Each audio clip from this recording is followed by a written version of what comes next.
Hello, everybody, and welcome to DC Time. I'm Dean. I'm Chris. Thanks again for joining us. We are going to continue on looking at this speech, a commencement speech by Mr. Shane Deering. It's from May 4th, the College of Liberal Arts, USI University. As some of you know, the last couple of weeks we've been talking about it. I went to my nephew's graduation, and this man gave a speech. We're in the middle of it. We're just going to jump right back in here. Anybody new, if you haven't seen it, go back and look at this speech. Grace and Graduation was the name of the show. Yeah, a couple shows ago, we've got the whole thing right there on our show. You can also search for it on USI, through those ways. I'll maybe put something up here to find it. But we're just going to jump right in. It's about a 7-minute speech.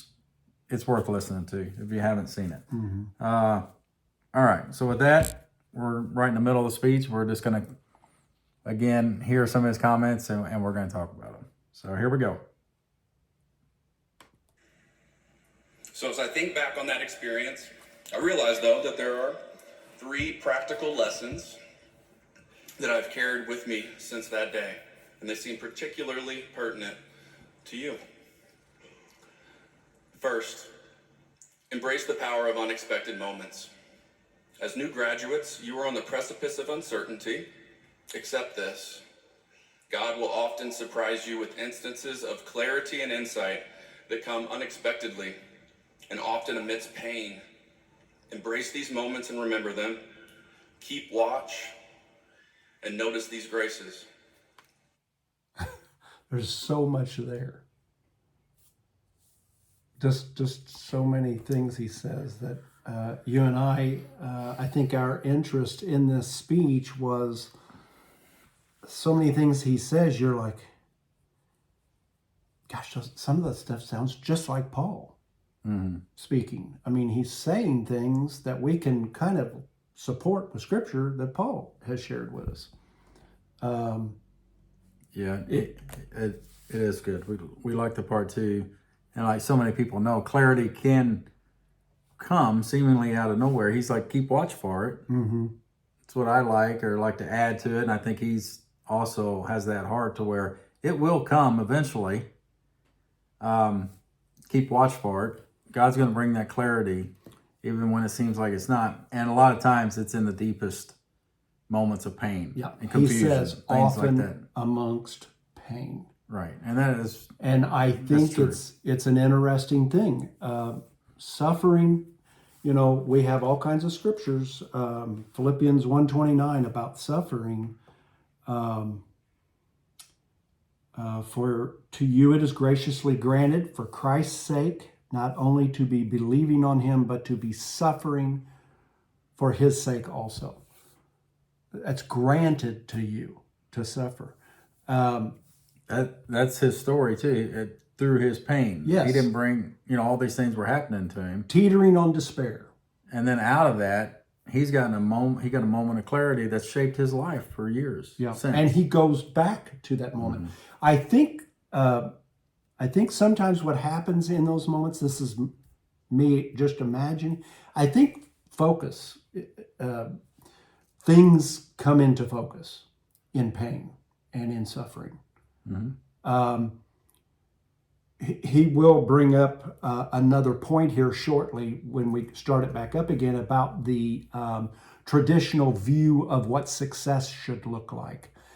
And I think during suffering, that picture that he'll illustrate falls away very quickly because you're not thinking about those types of things in the middle of pain and suffering.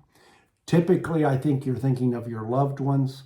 You're thinking about what's important to you. So I think one of the aspects of suffering that we don't credit enough is the focus it draws us into, and that becomes clarity. That becomes when things start making sense. All right, we'll continue on. Second, give up the illusion of control. You've learned a lot and gained many skills over these last few years, and you should be proud of this. But recognize that there's so much more. The problem is often not with what we know, but what with what we think we know that just ain't so, as Mark Twain once quipped.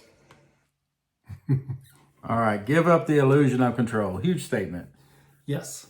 Just that alone. For this guy to get up there and say that, and he really believes it, and he's advising the graduates there, give up the illusion of control. That's not traditional when you... It's not traditional. It's all traditional to control your things, make decisions, do the right thing. He says that. He says be proud of your accomplishments and all that. Of course, be proud. Is the definition of a gift right there. He is giving every one of those students there a gift if any of them will accept what he's saying here. Now, I mean, I'm not... Generally, that type of gift comes through our life experiences, not just somebody telling you, hey, give up the illusion of control. Yeah. But that is a gift he is sharing with these people for us to understand. This is the sovereignty message of God. Mm-hmm. I told you this morning, I was flipping channels and I saw this guy talking about this pastor telling people that every evil thought that comes into their mind is their fault, that they are in charge of their own minds. He used an analogy that you are like a air traffic controller telling these planes all what to do and stuff. And this is the control you have over all the thoughts that are in your head. And I was like, not hurt, but I thought, oh, there are people who will hear that and they'll think poorly of themselves because they have thoughts invading their mind all the time. The sovereignty message, we don't have any control. You and I say this all the time. What part are we playing? I mean, Paul is so crystal clear on so many, that it is all coming from the Father. Romans 11:36, all is from God, to God, through God, or, back to God, from, through, and to. Yeah, out, through. Yes, to, out. Yeah. Yeah. From, that's it. It is amazing. I was just sharing that with my dad the other day, and he was talking about the way the world looks today. And I said, but if you back up from that, you can get a little bit of comfort remembering who hung the stars and named them. Mm-hmm. Even though our heart devises its way, Father orders our steps. Our days are written in a scroll, all of them, before there was one of them. I mean, it just goes on and on. He tells the end from the beginning. We've talked about scope. His scope is so much farther. He sees the beginning timeline and the end timeline, if there is an end. As what we believe about the oncoming eons. It's just a wonderful message, giving up the idea that you have control. Yeah, I believe all those things Chris is sharing, what he's sharing. Yeah, I don't know what more to say. Give up the illusion of control.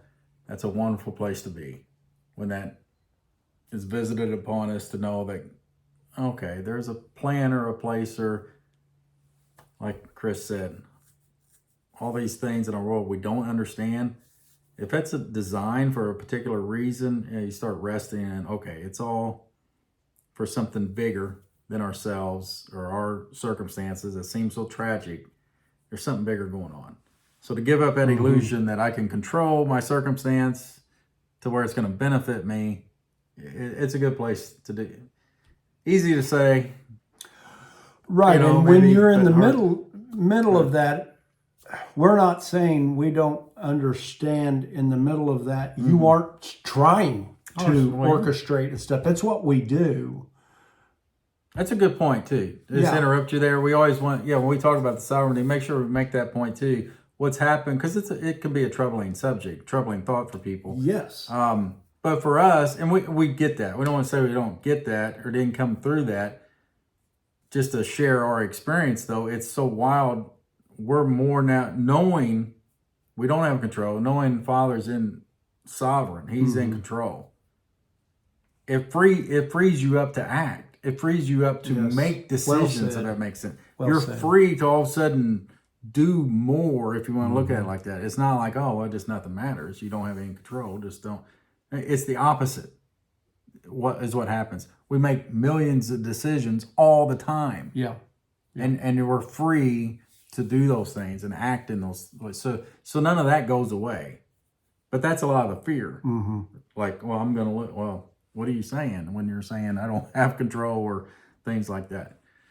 Right. I just said that's not how we live in the relative. We make decisions all the time. Right. Like we had to make a decision to quit talking and turn the camera on so Chris can go. We talked here a couple hours. Hey, Sometimes it's really difficult to make that call. Hey. So we'll continue on. All right. We are not in control. Humble yourselves to this fact because you will be humbled. Okay, I forgot I was gonna say it right there. That's the line to me that I go back to in my mind. I just think that is such a neat line. I'd love to know what he really thinks about his own line there. Yeah. Because there's depth there. His definition of what he's saying. Humble yourselves because you will be humbled. Yeah. He's encouraging you to make a choice, do something. Yeah. Okay, so we can relatively look at that. Right? Humble yourselves because you will be humbled. Yeah. Like there's another step. It's not the message of, be humble yourselves. You don't know where. Yeah, we can get all that message. Yeah. He's like, you will be humbled. Yeah. Get there ahead of time. Just like there again, to me, it goes with his message, keep watch. Look out for what God's going to do. Things like that, if that's possible. He was humbled. There again, it's in a good way, such a wonderful way. Yeah. It's a wonderful thing. It's a wonderful statement. You will be humbled. Yeah. To this light, to this new, what? Perspective. It's the this new Damascus Road understanding. light. Yeah. It's Yeah. meeting God's Son Yeah. on the Damascus Road, how Paul did. He was humbled. I'm thinking of Romans 8:20. We were subjected to vanity, and this was not our choosing. Right. And vanity in all its forms. You're under. You're under it, and it can be. You can be subjected in horrific ways. Yeah. To that, and it will humble you. It goes back to the suffering message where a lot will have to fall away in order for you to reset. And I think that's what happens a lot of times in suffering is we reset about the things that are important. And it's going to go right into his next point, really. All right. Let's go to it. We spend so much of our lives planning and striving for control over our future, but this is a trap. Don't take the bait. Learn to navigate uncertainty with grace, patience, and resilience rather than stubbornly adhering to a predetermined path. Third and I like that too. He's getting right to his third point, but talking about the human to where you're taught certain things, you're up everything, and it'll lean you. You might want to be open to something. It's like, I know I'm going to stay. Here's what's going to bring me joy. Here's what I need to do. He's like, maybe not be so stubborn on your path. Yeah. Be open to shifts and changes, and you will be. It happened to him without his control. He wasn't in control of that light that hit him, that clarity. Your title to last week's show was Learn to Unlearn. Mm-hmm. And we like the word adjustable, to be adjustable. This is something we've learned, something Father has shined a light on. Yeah, we strive to, we're trying to do more of that. Be open and... Exactly. Last week we discussed a little bit of that. Part of learning is unlearning. Right. And that's not necessarily an easy process that you go through to let go of things you've already considered. I know this, and you move on. Oh no, we're proud. You don't revisit something you know.